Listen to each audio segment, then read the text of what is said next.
Welcome to Around the 412. We are part of allsteelers.com and proudly presented by Crowworthy, where winners are serving winners coast to coast with sports, gambling, and more. You can follow Crowworthy at Crowworthy Takes on Twitter, and you can visit us at crowworthy.com. You can also check out the Crowworthy Pittsburgh City page for podcasts just like this one, blogs, and more. I'm Tyler, and with me, as always, is Smitty. What's going on, man? We back. What's up, Twitter, YouTube, Yeah. Everything? Everybody. Facebook maybe. I don't know if anybody watches on Facebook, but no idea. Maybe some grandma. Facebook. I don't know. But anyway, no, yeah, what's going on?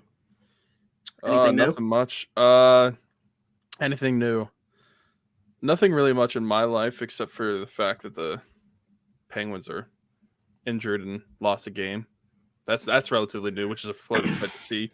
Not all the injuries, but actually it's a new thing to lose a game. You've had the privilege of going to a game. I was at the game last night. Yes. So what do you think the experience was like? Like for people that haven't been to a game yet, maybe they're thinking about going. How would you describe the experience? I think the Penguins handled it really well. I think the seats are spread out just fine. The concourses are set up way. I don't know if you bought food or anything, but it's like a contactless sort of thing. There's no like you check yourself out basically. You don't have wait or like people like taking your money or anything like that. It's just like a self checkout, and so it's pretty seamless. Although it's kind of funny, whenever we went, Anthony tried to buy a beer, and they can't serve alcohol unless you buy food with it. Oh, okay. Yeah, so like if you buy this, you have to get this pepperoni roll, and he was so confused at first. But yeah, so anybody that's going, if you want to buy anything alcohol, you're gonna have to buy food with it too. Where'd you guys sit when you went? We sat in 204. Okay. So upper bowl. Yeah, I didn't even realize. So was the upper bowl open at first, like when they first started allowing fans back? I believe so. Okay. I just didn't notice that. But yeah, like so I was sitting in the like 100 level, the side that they shoot twice last night, and like I was just like, so I didn't know what to expect, but yeah, I was just so like taken aback by it's like there's like whoever you're with, so obviously me and my dad, and then they have like the seats pulled up and like tied, so you can't put them down or anything, and there's only like maybe like one or two other groups in your row. Yeah, and it's just like you feel just so like it's nice, honestly. Like don't get me wrong, I can't wait till the stadiums. I was putting my feet over the edge on the other seat. It was nice. But yeah, we in our row, it was just us, and I think there was. I don't know if that's just an upper bowl thing, but I was noticing that there was like basically one pair of tickets per row, at least in the section that we were in. Maybe it was the game of that setup at least. But yeah, I mean, it's a new experience for sure. Yeah. So, I mean, yeah, it's been like over a year for me since I had been to a live event, like the Post Malone concert that we were both at. Yeah, was actually like the last live thing that I was at. So, like, I really didn't know what to expect or how different it was going to be. But like you said, they handled it very well. And like, I wouldn't have concern. Like, we're going again a week from Saturday. We're going to go to the game. So, like, I don't have any concerns about going again. Like, I'm excited about it. Me neither. I'm going next. I got the tickets for next Wednesday that I had mentioned to you that I was thinking about getting. I'm going to go with my mom, my sister, and Anthony, actually. So the four of us will be going. Nice. But yeah. Nice. Anybody that's thinking about going, they handle it very well. So it's a smooth experience. Yeah, no reservations about going again. But let's talk about it. So I mentioned I was at last night's game, which I assume this is why these things happened. The winning streak comes to an end. Evgeny Malkin gets hurt. Brandon Tanev gets kicked out of the game for a major penalty, which, in my opinion, shouldn't even have been a minor penalty, but at the most, that's all it should have been. I mean, I don't know where to start with. Teddy Bluter, who we didn't know why he wasn't playing last night. After the game, we find out he's out long-term now. I mean, what the heck happened within 24 hours? Like, I don't think, as far as like the last night's game, I guess we can talk about that real quick before we talk about this bigger picture stuff. I was pleasantly surprised by the effort that was put forth, considering all the things that were stacked against them. Yesterday was, the second of a back-to-back days against a really good Boston team who needed the win. Like I said, Malkin gets hurt. You don't have him for most of the game. Tanev gets kicked out of the game halfway through the game. You didn't have Teddy Bluter going into it. I mean, the odds are stacked against this team. They still put together a pretty good effort where they're one shot away from tying it. Yeah, I like the effort from this team last night. Casey DeSmith, he kind of played on his head for most of the game. He deserved to be the third star of the game. I think he was. If the Penguins win, he ends up being the first star. There's no doubt about it. Yeah, I think they played very, very, very well. And when you mentioned Malkin, and this is not like losing Malkin from like a month and a half ago, where he didn't really have that much of an impact on the ice. He's been on fire the past couple weeks, and so that was a major loss. And no one takes over a game quite like Evgeny Malkin can, so that sucks. Teddy Bluger, who's been outstanding so far this year, that it stinks to have him out there. And then, dude, that penalty. The whole way that went down. I actually had a family that was at the game. That was their first Penguin game, and actually first hockey game, period. And they were texting me what's happening, and so I had to explain to them what was going on. Like, what's the difference between like a 2-minute minor, 5-minute major? What's a game misconduct? And all the like, I'd explain how like if you score on a 5-minute major, the penalty doesn't go away. They can just keep scoring. So but it was just funny to have to explain that to them. But don't even get me started on that. I was so confused, annoyed. I just don't know what they were looking at, honestly, with that. You can't call a penalty on a guy because the result of the play is an injury. I mean, that can't be the reason that you're calling a penalty, but it was last night. There was nothing called on the ice. Like, play continued well after that hit happened. But then because the guy's hurt, play stops once the Bruins touch the puck. Of course, they go after Tanev for making the hit. And then the refs get together, decide to give him a 5-minute penalty. Here's the worst part. They review that as they do all major penalties. That gets upheld, and Tanev gets the 5-minute penalty, plus gets booted from the game. So not just the 5-minute penalty, we're also down another forward after Evgeny Malkin had already gotten hurt before the game. And at this point, we also don't have any idea what's going on with Teddy Bluger. I mean, yeah, the odds were stacked against this team last night. Just that penalty, though, I'm just so fixated on that. Like, it's still bothering me right now because I'm thinking in my head, like, I know for a fact that the Bruins players do not care about that. The next time we play the Bruins, somebody's going to go after Tanev because of that hit, even though it's completely clean. Mm-hmm. Yeah, like if you really want to get ticky-tacky with it, I guess you can call it like a 2-minute minor boarding penalty because if by the letter of the law, like with the way that I think it's more so a charge than a boarding. Yeah, I mean, you could call it either one, I think, technically, if you're going by what's written in the rule book. But going by what's written in the rule book is a bunch of crap because the NHL referees do not call what's written in the rule book ever. And especially when it comes to giving out 5-minute majors. I've seen worse hits that are not even awarded a minor compared to that. And you're right, it is because he's injured. If that dude was not injured, the play wouldn't have stopped and it would have kept going and everything would have been overlooked. I mean, we've seen guys that the only reason they get even as a suspension was because someone got injured. If they didn't get injured, they probably would have just gotten the $5,000 joke fine that the NHL gives out. So the fact that they're able, like you said, they're able to review this, look at this hit, see that he doesn't hit him in the head, if he doesn't hit him late. It's just an unfortunate way that he went awkwardly into the boards. Like, you don't want to see that ever. But that's not Tanev's fault that he awkwardly went into the boards. And it's just ridiculous that they're able to uphold that 5-minute midget major, give him a game misconduct. It's so stupid to me that they're able to do that. I think I was kind of confused there because I think when you said minute, it came out midget, and I was like, what is he talking about right now? I was like, are you switching to Brad Marchand right now? Or did not mean that, but yeah, the fact that that's the result, it's undespicable. Yeah, I mean, like, I feel like even there, like, on the reverse side of that, it did create a lot of momentum. Like, when the Penguins killed, or even in the process of killing that penalty, like, for however many people there, like 2,800 right now, or something like that, were allowed there. Yeah. Like, it sounded like it was like a packed stadium at that point. Yeah, it seemed like on TV. Yeah, you were there. On TV, it seemed like it was pretty loud. I mean, that's a huge thing. Killing any penalty will get the fans into it. But the fact that you're killing off a 5-minute major, especially against a team like the Bruins, it's not like you're playing like the Sabres or something like that. I mean, they got some superstar talent, and when you kill that off, it's a really big deal. But it stinks that the Penguins were able to capitalize on it throughout the later in the game. But well, that's what I was going to say. This is what I was telling my dad while we were there. I was like, I wish that there was like just a few more minutes left in the second period when that power play expired for the Bruins, because I felt like that was just so momentum shifting and it got broken up by an intermission. Yeah. What was it? So like maybe 30 seconds later or something like that. Yeah, there maybe like a minute left or something in the period by the time that they killed that. Yeah. But like, and Jankowski had that great shorthanded chance that glanced off the post after it got saved. And I'm thinking in my head, like, if that's anybody besides Mark Jankowski, we're leading right now 2-1. So yeah, I mean, just very unfortunate result. But again, like I was still encouraged by the game itself. There was just no finish to their game. I mean, Colton Sevier getting robbed like that. Like, yeah, there was dude. just they didn't have any puck luck last night. What is it with NHL goalies making their debut against the Penguins and just completely stonewalling them? I mean, they always seem to have a 4-leaf clover on hand, I think. Yeah. Yeah, I mean, it is right around, right around St. Patrick's Day. So. But still, the fact that like this has happened on multiple occasions over the years, where it's like the first dudes start and they just almost shut us out. We were talking about it.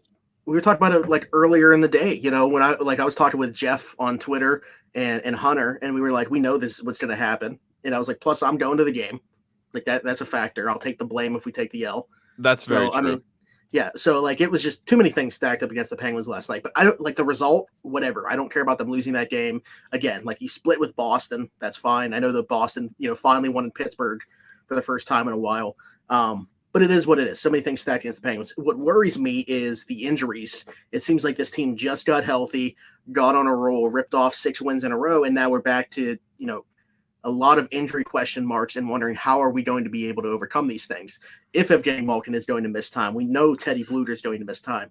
We don't have Jared McCann back, although him and Marino are both considered day-to-day, with Marino right now being on IR, but it was retroactive to, when he got hurt.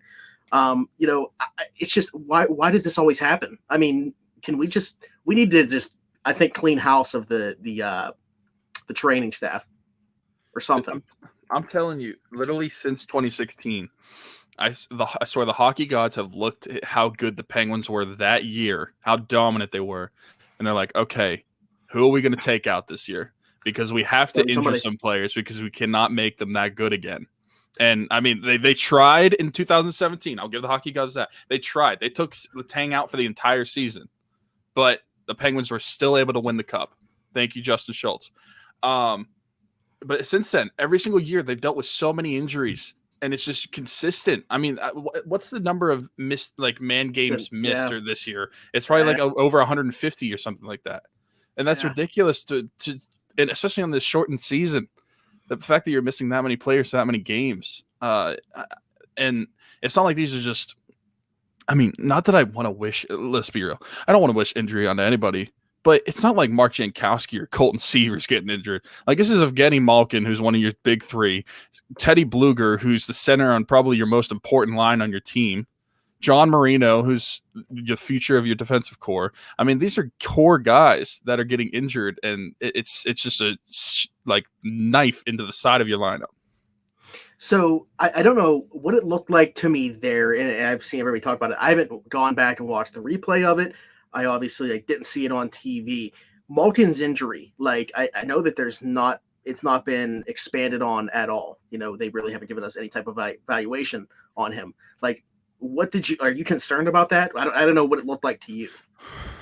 I don't think it's too concerning, honestly, to me, but I've been wrong with that many a time. So I don't really want to say that right now, but the way that I think the Penguins can play without Malkin, which I've seen them do it's his knee, right? I think that we can, because I saw people saying it was knee on knee.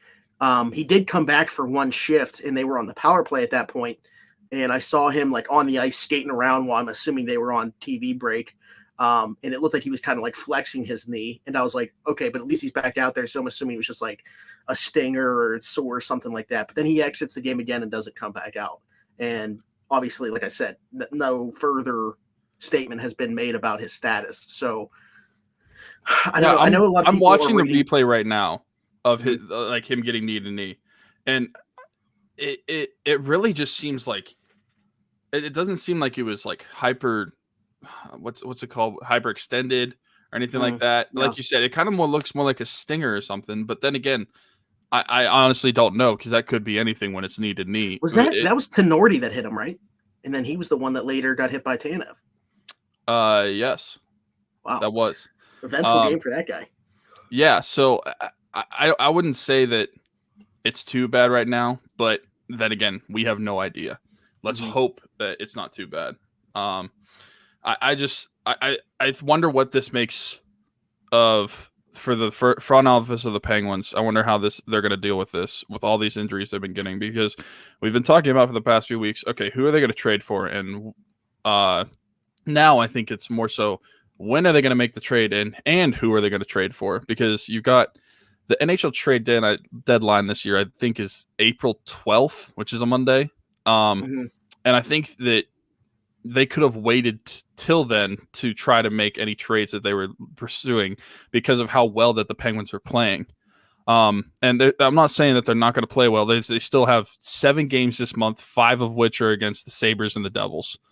Other 2 against the Islanders, who they played very well against this year. So I'm not really worried about that. It's just that when you look at the guys who are injured, it's not just like plug and play guys. These are key guys to your lineup, so you're gonna have to replace them if they're out longer term, and you might have to look for a trade for that.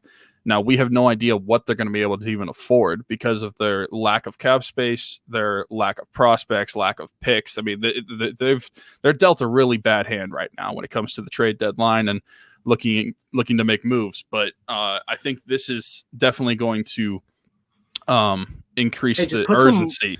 Put some money on the LTIR like the Lightning did. Fake a blood clot? Pretty much trade for anybody. Or have Kucherov just out? Yeah. Cap doesn't exist apparently when you're the Tampa Bay Lightning. But yeah, that's my only concern is like who, but not just who they're going to trade for, because there's multiple guys that we've talked about. I mean, there was multiple guys talked about on Twitter today.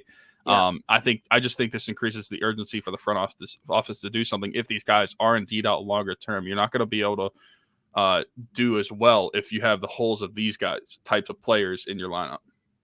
Yeah, and I think with what this win streak that the Pens did rattle off, and even how they've played in defeat recently as well, it makes you think, like we were talking before, like obviously in year one, Hextall and Burke, do they want to do anything drastic? But where this team's at right now, like you can confidently say when healthy, they look like they can contend.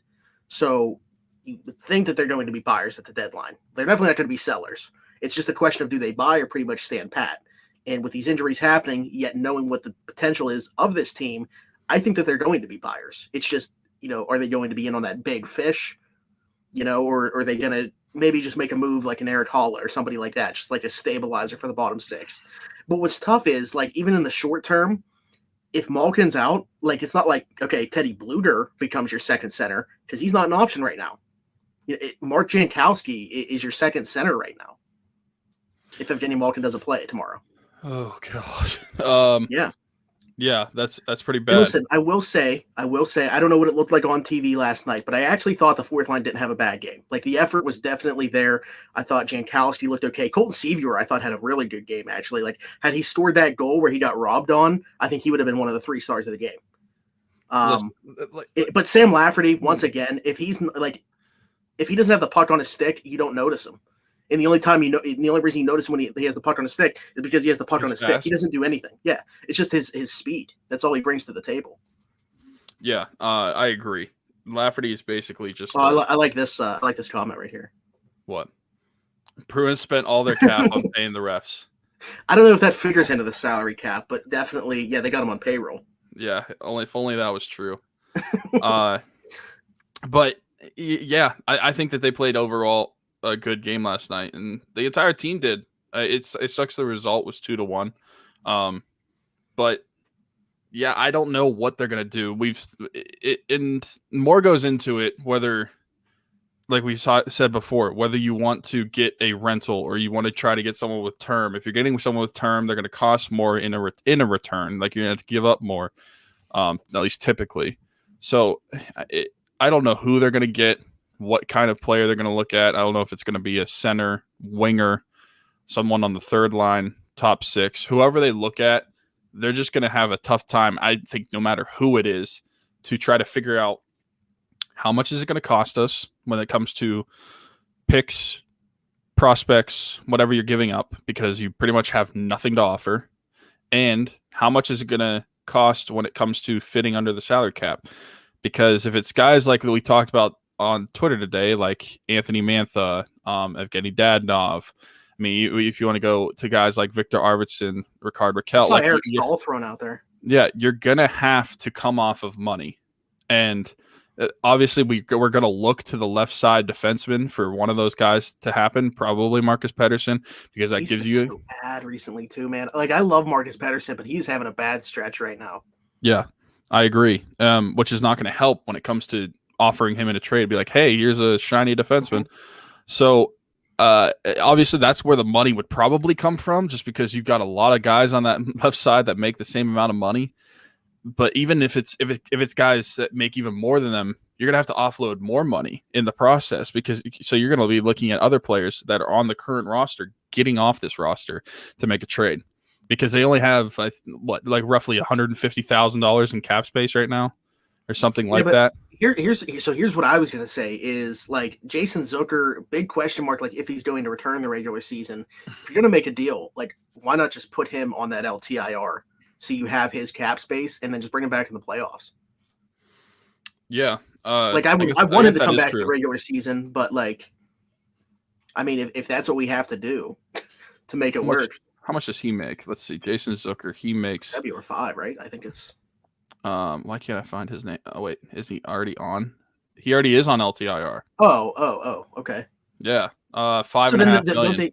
They don't have his cap space then? It says maybe it doesn't factor it in yet. It says LTIR used 751,000. So maybe it's not cap factoring in. But it does say salary relief, $5.5 million. Oh, okay. So I guess you could say that they have $5.7 million in cap space, if that's true, if that's the case. I know a player that we were talking about that's currently in Detroit that makes around that number. He makes exactly 5. Yeah. And he'd be here for multiple years. That's my biggest ask. I mean, obviously, I'm not going to be too picky when it comes to the Penguins making trades, because I would assume and I'd hope that the guys upstairs know more than we do. But just don't get a rental. If you're going to get somebody. That's what we were talking about with Cody, is like, I don't see Hextall and Burke going all in on a rental this year because it is their first year. Like, and they want to, not that these guys are going to, hug picks or anything like that. Like, but I just don't see them parting with high end assets to get rental players in their first year. If they're trading 2021 picks, they better hug them, because you got a second, a fifth, and 2 sevenths or 3 sevenths. Yeah, I mean, at that point, just actually trade those picks. Don't even worry about next year's draft. True. I mean, you might as well just roll the dice on next year's team. Give all your employees draft day off and just. Yeah, that'd be so funny. He'd be like, guys, we have 2 7th round picks. Don't even bother coming in. We don't have a single pick in the draft, so just. These guys aren't even going to sniff the roster in their entire life, so don't worry about it. Although I shouldn't say that. Patrick Hornquist was the last pick in the 2005 draft. So yeah, I mean, it's possible for sure. You can find some diamonds in the rough. No, but yeah, I just don't see them going the rental route. I mean, unless I shouldn't say that. They're not going to go the rental route for like a big fish and give up, a future first round pick or anything to do it. Like if you're talking to somebody like an Eric Stahl or something who might not cost much, I don't know. Maybe they will, or Dadonov. I don't know what Dadonov is going to cost either. I think Dadonov is like $5 million, roughly. No, not cap wise. I meant in a trade. Yeah. Something I'm thinking of. Obviously, the odds of this happening very slim. Would I like it though? Yes. Jared McCann, who could possibly play center, is currently on IR. Mm-hmm. You've got Malkin. Don't know when he's coming out or coming back. Teddy Bluger, center, out. When is it Sam Poulin time? It's funny because I was going to say, like, internally, I have like 2 ideas. Sam Poulin obviously would be one of them. But if we're looking for a winger, now this guy wouldn't play center. If we're looking for a winger, it's been brought up a couple times. Let's just bring it back up and just stir the pot with it. Mike Matheson on the wing, and you play P.O. Joseph or somebody else on defense. He did it in Florida, I believe. So he has experience in that, and obviously he's more offensively minded than he is defensively minded. So if you want to really experiment with that, honestly, is he going to be worse than your 4th line? No, I don't think so. I genuinely don't think he'd be worse at forward than the guys on that fourth line. We definitely know he has more of a scoring touch than Sam Lafferty, and he's definitely more competent in his own zone, even though he's not a great defensively as a defenseman, but as a forward, he'd probably be much better than a couple of the guys that currently play on that fourth line. I think when you talk about his skating, I think he's one of the best skaters on the team. Now he's not as fast as very Sam fluid Lafferty, though. But yeah, everything like his movement is just so fluid, and it's just weird, man. It's night and day with him. Like he looks so good in the offensive zone, and then there's times where it's just a nightmare defensively. Like a couple odd man rushes last night. I was like, what is Mike Matheson doing pinching there? Like just putting the other guy in a terrible spot.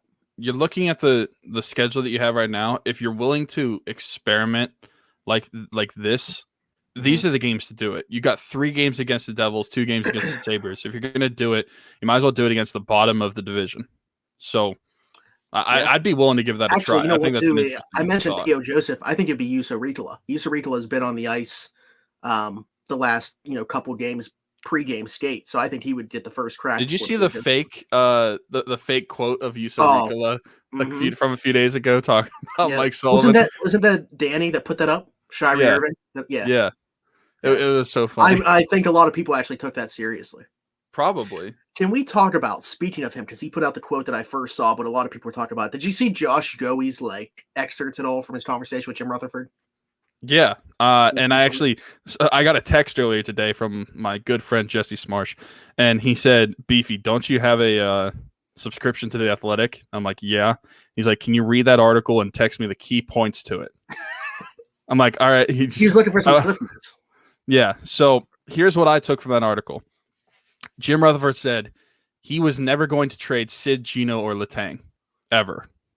And he went on to say that he saw what it did whenever he traded Marc-Andre Fleury, and that was always the core. And so seeing the reaction to that, not just from the fans and everything, but in the locker room and from the team, he said he never would ever trade Gino or Letang. And I mean, he threw Sid in there, but let's be real. Lemieux would look him in the face and slap him if he tried to do that. I think you can make that case for any of those 3. Even though he wouldn't have traded them anyway, I don't think ownership would have given him the okay to do so, regardless. But yeah, go ahead. Probably. So number 2, he had a very close relationship with Marc-Andre Fleury. Apparently, he was very close with his son, and he tried hard to get him back in October. Give up a lot. That's what I want to talk about is that part. So I don't know if you were going to bring up more from this conversation, but I want to stop right there because I'm wondering what a lot was. Yeah, I don't know. Obviously, in the article, he said that he was not going to try to lowball the Vegas, and obviously with the way that Fleury had played the past few years, I don't know that he would be able to even do that. But there's what is a lot? There's no way Jim Rutherford gets another job in hockey, right? He has made things seem so much worse since leaving the Penguins. We already knew that he was a pretty outspoken guy, right? But some of the stuff that he said has just made no sense to have as the mindset of somebody in the front office, let alone being in charge of an organization like that as a GM, literally having the keys to a team like the Pittsburgh Penguins. Not being worried about winning trades, wanting both sides to have fair value. What other GM thinks like that? You're putting yourself behind the 8 ball. Hey, a team offers you a really great trade. We'll trade you Alex Ovechkin for a 5th round pick. No. Nope. We can't take that. We have to give you more. What kind of mindset is that as a GM? I have no idea. Maybe he knows he's probably not going to work again in hockey, even though he said he'd like to, so he can just say whatever he wants. But yeah, the fact that you're openly saying listen, I'm not going to try to lowball you here. I'm trying to give you the best shake. But yeah, you're right. It doesn't seem weird. But although Penguins fans, for his effort in getting Marc-Andre Fleury, they can be thankful because Jack Johnson being bought out was one of the moves that was offsetting in that. So that was trying to make money for Marc-Andre Fleury.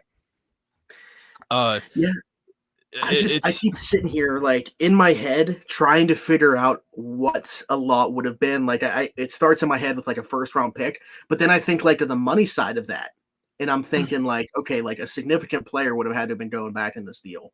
And I just like, I'm so thankful that, listen, I'm thankful for the cups that we won under Rutherford, but I thought it was time to go beforehand. And I'm very thankful that he's no longer here now.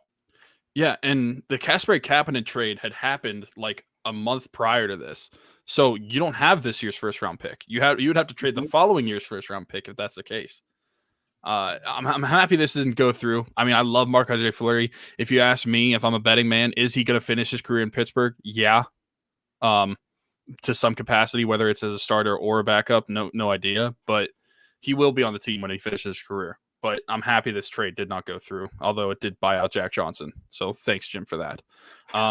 That's one final. I mean, he did have a couple other parting gifts, but that was probably the best one that he at least. That was the sweetest one. Yeah. Yeah.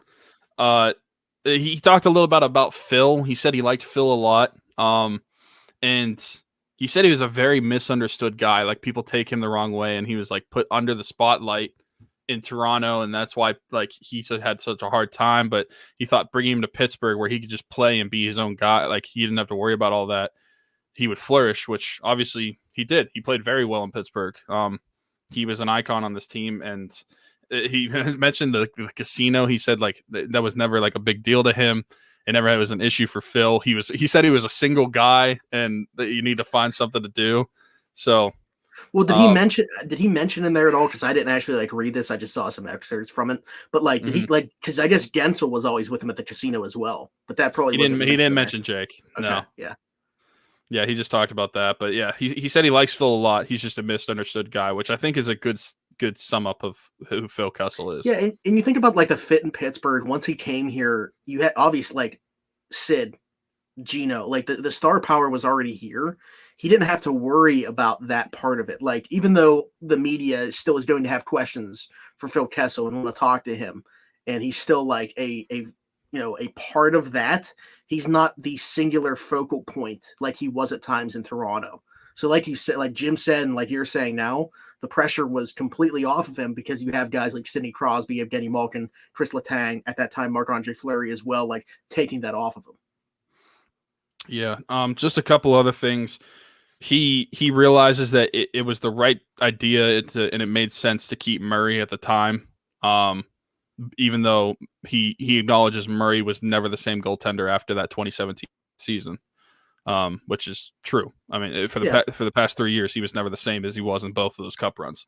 And then whenever he talked about moving on from guys, whether it was Carl Hagelin, Ian Cole, Connor Sherry, all those sort of stuff, basically anybody from the cup team that they didn't bring back, he said it was always financial and he could have kept everybody together. I question a couple of those, whether they were actually financial. The Hagelin, like Carl Hagelin to me, it wasn't really financial because when you brought in Tanner Pearson, it was basically like the same thing, right? They made around the same money. They were making equal money, and then you could say the same thing when they flipped Pearson for DeBranson. But so with Hagelin, I remember when he got traded, like the thing was Rutherford was looking to shake up the locker room because of complacency. And okay, you do that, and now everybody's just pissed. For the same reasons like you mentioned, like when Marc-Andre Fleury left, it wasn't the same. When Carl Hagelin was traded, that changed locker room morale for the worse as well. Not to the same level as Fleury or anything like that, but people were not happy in that locker room when Carl Hagelin was moved. Yeah, and that was pretty well noted. As well. So it is what it is. I mean, he can say whatever he wants now. He's not the GM, but I question whether a couple of those were actually financial. And they didn't really go much into the way that it ended with the Penguins. He just said that he's more so disappointed with the way that it ended because it was made out like he's going to be with this organization for a long time. And I don't know, obviously it was on his own accord, him leaving, but I don't know what the organization or the relationship there, how it got rocky. There's a lot of speculation, but he said he was disappointed, but he doesn't really regret the way it is, but he still loves Mario and Sid. That's what he said. I guess he still talks to Mario.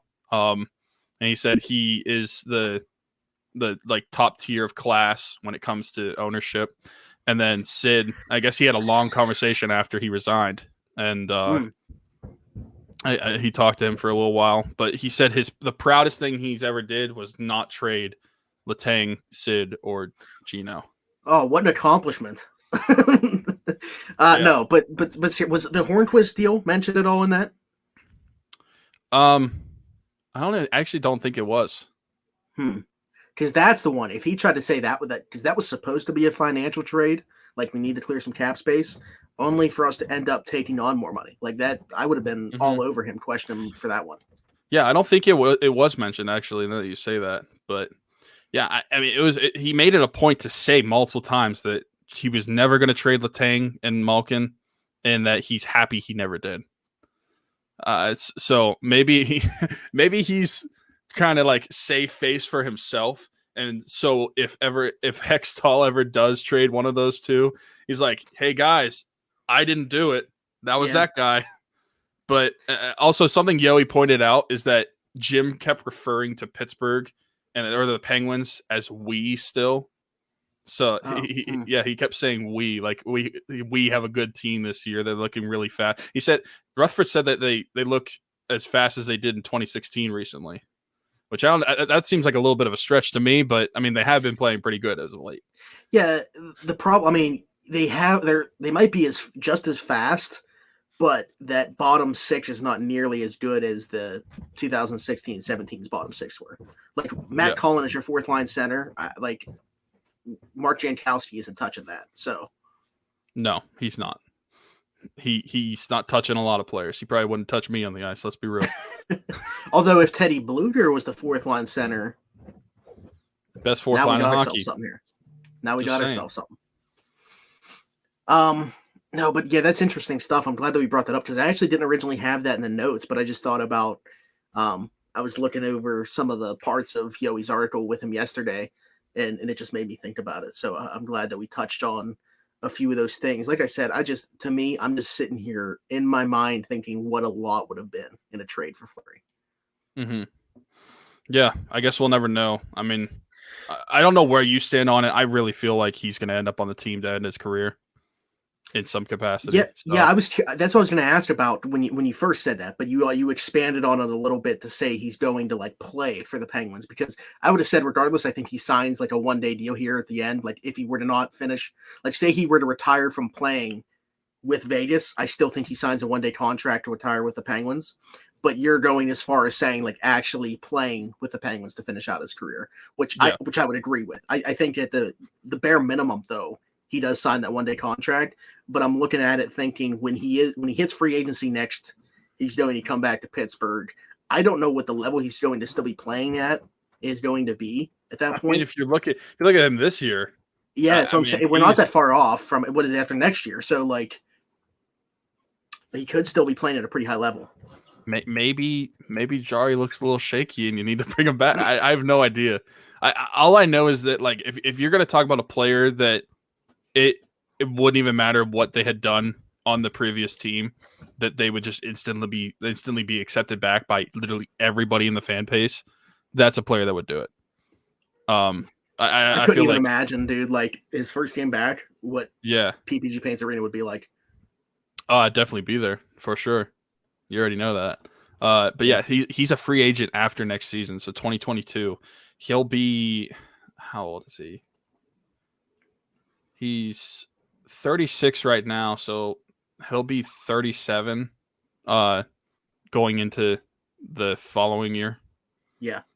So I mean, if he's still playing well, obviously there's going to be more suitors than just Pittsburgh. But if he actually wants to come to Pittsburgh, but see, that's the thing is he got to cash out on that last contract with Vegas. So like, I don't think it's going to be so much about money on his final deal, or what will likely be his final deal, I should say. So I think that we look at like a 2-year deal in Pittsburgh to finish it out, where it's not. He probably will have more money and be leaving it on the table. And here's the thing, I don't know how Tristan Jarry is going to play for the rest of the season or the following years to come. But if a team wanted to do a 1A, 1B type goalie thing again, and Pittsburgh is that team, I don't know how Tristan Jarry is going to feel about it, but I know that Marc-Andre Fleury, at least to this point, he's done that before with the Penguins, and at this point in his career, I think he'd be willing to do it again just to play in Pittsburgh. He's done it quite a bit with Vegas too. I mean, yeah, you're talking about a guy that's very used to that situation. So if the money's right, if the situation is right, I think that Marc-Andre Fleury is going to be a Penguin pretty soon. Obviously, pretty soon is a couple years, but still. It sounds like we're making a prediction, almost as if we're like placing a bet on this. And speaking of that, I got to tell you guys about this new app that we recently found out about. It's called Viget. Recently, us at Around the 412 and the guys all at Crowworthy were introduced to this new app called Viget. So you can download it through Apple or Android. It allows you to interact in a totally new and fresh way while placing your sports bets. So at Crowworthy, we stand by our takes and opinions. Sometimes we serve crow, sometimes we take it, as we know. I mean, we are right sometimes, a very small portion of the time. Most of the time we're wrong. And this is just going to be a way for us to interact with you guys and see how wrong that we are when it comes to this stuff. So go download the app and put your takes in with us. I'm going to be starting a league. It's going to be called, obviously, Around the 412. If you want in on it, you can get in on it with us. So it's essentially like it's a social media, essentially, for sports bettors. You can post about your picks and see what others are saying about the games from around the country. Once you join our league, it's a month-long, essentially, betting competition. And what's cool about it is you have like a leaderboard. So it will literally rank you from 1 to however many people we have in this league, and let you know where you fall in line. It's free to play, keeps track of all your bets, and gives you points for correct bets. And then those points, this is the best part about it, you can spend them on different prizes. So they have Amazon gift cards on there. They often have like autographed memorabilia or their own merchandise. And actually, for some reason, I don't know how they got a hold of one. Right now, there's a PS5 on there, which I don't know if anybody that's going to be part of Around the 412's league is ever going to get enough points to see that. Maybe Ryan Platt. He doesn't need a PS5 anyway, or he has one. But check it out. Download the Viget app. Get in on it. Use the referral code Crowworthy when you sign up. It wants you for a referral code. So put in Crowworthy and get on the action. Like I said, we're going to be setting up an Around the 412 league. I haven't done that yet, but when I do, I will put that information out there, obviously with our Discord. So if you guys want to DM us and get it on the Discord, we'll be putting it in there. We'll put out a tweet when I make it. But no, we're excited about it. We're excited to get just another way to interact with you guys. Like the Discord was a great idea that Beefy had. And it's been awesome to just, put our content in there, have conversations with you guys about our sports teams, and communicate. And now this is just going to be another way to do it and just see who the absolute worst is when it comes to making bets. Stubbs. We already know that. Yeah, if it's anything like you guys remember when we did the Steelers and NFL betting show, it's probably going to be Stubbs. Yeah. Jacob, I see you in the comments. Right all the time. I wish that was the case. Smitty and I would have made a lot more money. I would probably have retired and we could just be doing this like every day full time. Yeah. So I appreciate it. But as you can see, you're in the Discord. You're a regular. You can see whenever we predict Penguin scores or who scored first, we are right, very minimal. So, but we appreciate it. Yeah. As always, we appreciate the kind words. We absolutely know that that's not correct. But yeah, speaking of the Discord. See, Jacob's already off to a bad start here because if he were to say this in Viget, he'd be at the bottom of the leaderboard because that's a terrible take. Exactly. But yeah, he said, dude, the Discord's a great idea. We never really mentioned the Discord on here. So anybody listening, if you want to get on the Discord, all you have to do is DM us, or you could DM the show, or you could DM Smitty or myself. And we'll send you the link for the Discord. It's just another on my new Twitter account. Yeah, Zachary Smith 412. Man, Twitter's got me down, dude. Yeah, we haven't talked about that since you got banned. Basically. Yeah, not even suspended, banned. I think it's permanent. Like they haven't gotten back to me about it. They just kept sending me the same email every time that I would ask questions. There's like buzz off, kid. You're not getting your Twitter back. So like they sent me within 2 minutes of each other, right? I got a copyright notice for a DMCA music violation from 2018. And then like I refreshed my email and I got, a notice of suspension from Twitter. But then like I asked them about it and they just like keep sending me what I violated. And then I said like, is this permanent? They sent me another notice of what I violated. I'm like, okay, like you're not answering the question that I'm asking. But but I could tell that they like made it italicized and bold. So like they're editing it enough to like make an emphasis on that part, but they're not telling me if it's permanent or not. So I made a new account. You said you think it's the Casey Frey videos that did you in? No, that's what I would have thought at first, but those are recent. Like 2018 is from like the one that actually got me suspended. Like those maybe went into part of why I got suspended, because I don't think they'd suspend me just for one time. But the example that they used was a tweet from 2018, and that's the thing is you can't even view it because it says like Twitter deleted it by themselves. So I have no idea what the tweet is. Yeah, I'm familiar with how Twitter suspends people. I was suspended for a day for calling a certain dude a cuck and showing a picture of him and his wife in bed with Letang. But that's neither here nor there. Go follow his new Twitter, Zachary Smith 412. It doesn't have the same ring to it, but no, it is what it is. Doesn't even have Smitty in the handle like the last one did. No, that's what people typically know me as. Just this one might, you could say this is a little bit more professional, I guess.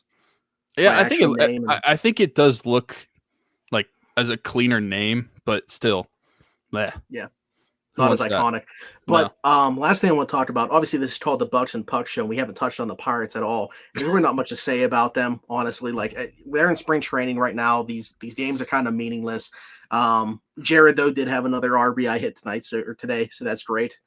Really hoping he makes the team out of spring training. But like, so we talked about it when we were talking about the Penguins going up to 25% attendance to start April. Pirates 50% attendance. So that's going to be like, what is that, like 19,000 people or something that they can have there, somewhere around that number. Like that's going to be able to be like pretty much anybody that would want to go to the Pirate games anyway. So that's awesome. Yeah, the fact that obviously there's probably already made the joke, but that's more than the normal attendance. So anybody keep firing them off, guys. Unless people have really missed baseball this past year and they're like, oh, I'm itching to go back to a Pirate game, which maybe be the case for maybe like a week. But once the season gets back, I think that you might see like weekend attendance, like the first few Saturdays or something up, Friday night, Saturday night, somewhere around there. Maybe even a Sunday afternoon, although I can't stand those games personally. Never been to one. I could definitely see like those games having higher attendance than normal, at least to start the season, but then it will dip back down. But during like weeknights, I mean, we can go to any game we want. Yeah. What sucks is this is going to be the first year that I haven't been to opening day since like 20. Well, excluding last year. Yeah. Yeah. We're not counting last year. Last year was barely a baseball. Last year was the only thing about last year that I remember is that we get Kumar Rocker or Jack Leiter, whoever we want to pick. That's the only thing that's memorable. I mean, yeah, okay, Jared made his debut. That's cool. But besides that, it is what it is. But yeah, I think that this is the first time I'm going to miss opening day in like the past, like, I don't know, 6 or 7 years, something like that. Yeah. Kind of disappointing. It is, but I'm just thinking about like, I know that I'm going to try to get to maybe the second game of the season. I know that falls on a Saturday, so that's possible. I was talking with Ryan about that. I'd like to try to go to that one, but I'm not like too worried about it. I know that, you know, we're both going to be there a ton this year and I'm excited about it. Like I said, that 50% attendance, that's the idea of, you know, pretty much anybody that wants the opportunity to go to Pirate games this year, the opportunity to do so. I'm curious to see like how that looks. Like, are you going to have to actually like be in your the seat that you bought? Because we normally like go out to left field and stand. Like, is that going That's to be true? allowed? I didn't even think about that. Our normal seats are the countertops at left field. So if they're going to enforce, I mean, I guess it would actually make sense if you have to stay in your seat. If they're want to follow like all the protocols just to make sure everybody's following the guidelines. Because sure, you could probably have some people standing along those bars and like space out evenly, but I think their worry would probably be that too many people will want to do that and they get overcrowded. And how are you going to like tell people like, all right, there's too many people here already that can't do that. And it wouldn't be fair to them if they wanted to do that. So yeah, probably I'm going to guess you have to stay in your seat, which, I mean, depending on where you are in the ballpark, yeah. That's why, like, I'd probably want to try to buy tickets in left field. Like, that's where I would probably like the bleacher seats. Yeah. Yeah. In the outfield somewhere, like right field might even actually be cool above the scoreboard, which is, you know, probably where between that and center field, where I've probably sat the least. Mm-hmm. And if you're in the bleacher seats, at least I would imagine that you're still spaced out, so there's probably no one directly behind you. And that's the case, you get to lean back and still be able to relax and lounge a little bit. Definitely nobody in front of you, so you could probably put your feet up on the bench in front of you. Yeah. I don't know. We'll figure it out when we're actually in the ballpark just excited that we're actually going to be able to go in. Yeah, we'll report back to everybody in a little less than a month. Yeah, we still got a couple hockey games that we're going to. It's nice to be back at sports. I forgot to mention, anybody that is going to go to the Penguin games, though, I saw somebody not be able to get in last night because they were wearing one of the gaiters. As opposed to yeah. So I should mention, if that's normally that's the route you go instead of wearing a typical mask, you're not going to be able to do that going to a Penguin game. I actually did see that in line. Whenever the game that I went to, it was the same thing. The dude was wearing. So what happened is I watched this whole thing play out. The dude who was there with him went into the Penn store, bought him a mask that they had in there, a Penguins mask, and then came back out, gave it to him, and he walked in. Okay. Well, at least they're not going to say, "All right, tough luck, go home." But they'll try to figure something. I mean, out. if they wouldn't have been able to do that, I guess. What if you didn't have? I don't know who would go there without any type of form of payment or anything like that. But yeah, yeah, that's true. Just a heads up. But anyway, yeah. I thought about that because I was actually like, oh, do I just want to wear one of my gaiters instead of wearing a regular mask? And I was like, nah. And then I got there and saw on real big right before you walk in that those are prohibited. Anything with where it's open on the sides or anything like that, or any type of ventilation through there, the shield. Yeah, because those are completely open on the sides. So yeah, it is what it is. I mean, you got to respect it. That's private property. That's what the Penguins want to be doing. I know there's people that are going to say, oh, if we're this spaced out, why do we even need to wear a mask when we're in our seats and stuff like that? But it is what it is. It's not that uncomfortable, people. I sat there, during the entire game yesterday wearing my mask and it was fine. And again, you're not now I'm sure at the Pirate game, there will probably be days where it's okay, this is really hot, but in hockey arena, it's cool in there. So you don't have to worry about overheating or anything. You're not going to be sweating your face off. That's a good point. Yikes. Those Pirate games. We're going to be struggling a little bit, especially if we're in left field. That first hour or so during the summer, the sun is beating down on the bleachers. We're going to be hot. Dang. I'm rethinking everything. No. But, okay. Wrap this up. Tell you guys about Keats Barbershop. It's an old-fashioned barbershop. It's located at 180 Brighton Avenue in Rochester, PA. He's open 11 to 7 Tuesday through Friday and 10 to 4 on Saturday. Every Tuesday, he does $5 off for military personnel, first responders, and nurses. Again, that's Keats Barbershop at 180 Brighton Avenue in Rochester, PA. We get some pretty cool stuff coming up. I'm just trying to finalize this stuff before I make any announcements. But the next couple months are going to be pretty big, I think. Obviously, next month we have the live draft show. But I'm trying to finalize an interview. All I'll say is this: an interview with somebody currently on the Pittsburgh Steelers. Right around that time, I told him and the guy who's helping me set it up that last year, our coverage of the draft, that was our best period. We were booming. We had a couple episodes that got 1,000 listens, 1,000 downloads. The YouTube videos were doing very well. So I'm excited for this year to see where it's at compared to last year. But I told him the numbers we were doing last year, and he was like, yeah, that's when I want to come on. So the current Steelers should be coming on right around that draft time, which is, about a month or so away. You guys want to keep taking guesses? Go ahead. I'm not going to tell you because I've had 5 people. If you know our past, we definitely want to finalize it for sure with a guess because we've had a rough circumstance. I was wondering where you were going with that. But yeah. I don't want to make any premature announcements. I feel at this point, he's approached me, said, yeah, I want to come on. When's the best time to do it? And once I said the draft time, they're like, okay, let's do it then. So that's, I feel like a more advanced. Well, to be fair, we didn't think the other one was a premature announcement either. The dude's agent said okay. Twice. Didn't work out. Maybe in the future, I've had a lot of people try to guess who this was. And first off, they haven't guessed correctly, but even if they did, I'm not saying. What was your only hint? You say it was our biggest yet? Yeah, biggest. Yeah. But biggest was in all caps. Yeah. But that's it. That's all you're getting. You can make your assumptions based off that. Anyways, everybody, thanks for listening to Around the 412. This has been a presentation of Crowworthy. Winners are serving winners coast to coast with sports, gambling, fantasy, and more. Don't forget to follow us on Twitter at Around the 412. Follow them at Crowworthy Takes. Visit the Pittsburgh City page at crowworthy.com for podcasts like this one, blogs, which we've been putting out at a pretty high rate. Blogs? I swear you just cut off. I probably did.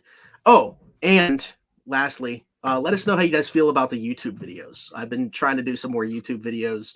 The watch time has been up and such, so that's pretty cool. We appreciate that, you guys checking those out. But yeah, let us know. We're trying to just bring you guys as much as we can. So everybody, thanks for listening. Thanks for watching, whatever you might be doing. We'll talk to you next time. Bye-bye.